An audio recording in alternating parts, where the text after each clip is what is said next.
Australia, land of sunshine, kangaroos and emu wars?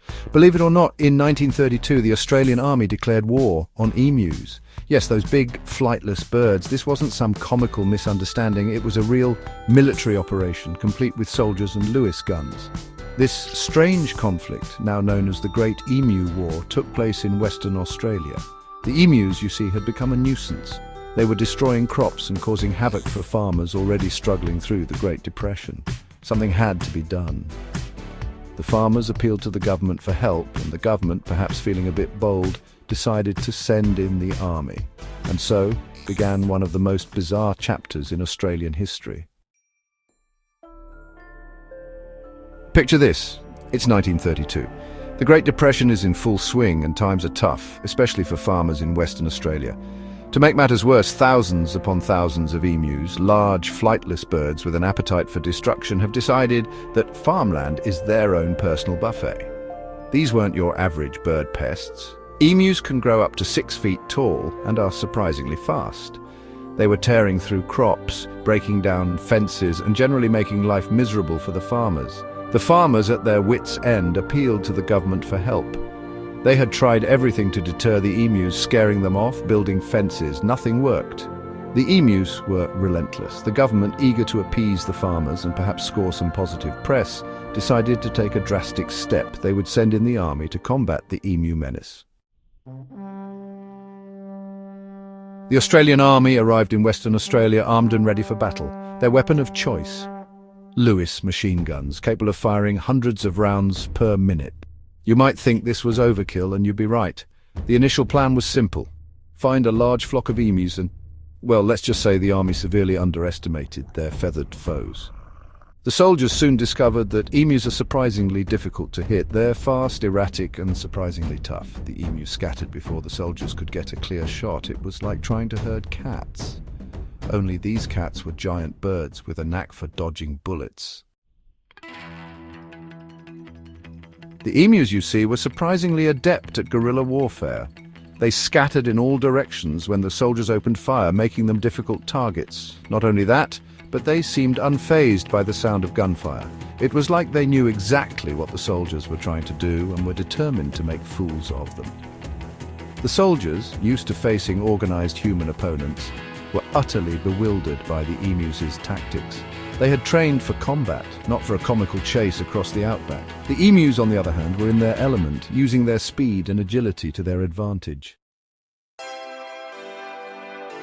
Section 5, a humiliating defeat outcome and aftermath. The Great Emu War, if you can call it that, was a resounding flop for the Australian Army.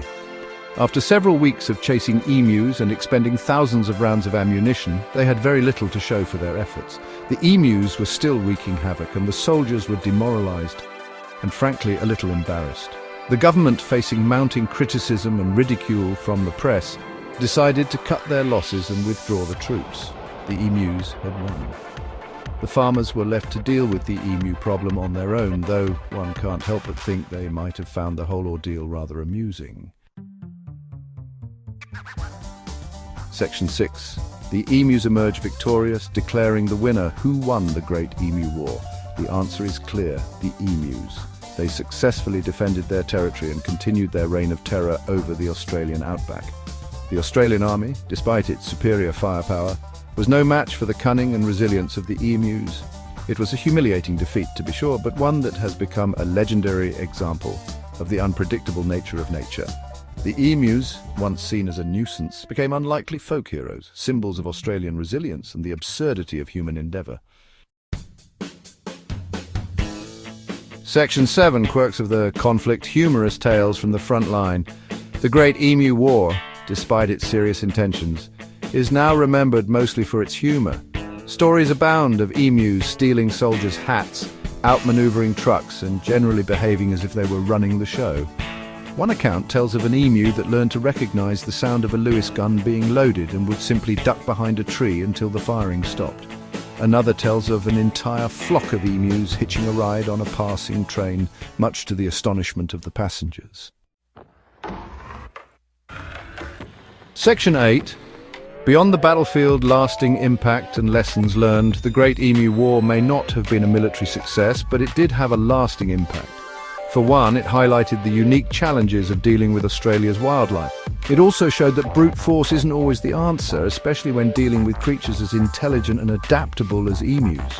The war also forced the Australian government to rethink its approach to pest control, leading to more sustainable and humane methods being developed. Section 9. A War to Remember. The enduring legacy of the Great Emu War. The Great Emu War may seem like a silly footnote in history, but it continues to fascinate people around the world. It's a story that's both funny and thought-provoking, reminding us that nature is full of surprises and that sometimes the best-laid plans can go hilariously wrong. More than anything, the Great Emu War is a testament to the enduring spirit of Australia, a country where even a military defeat at the hands of giant birds can become a beloved national legend.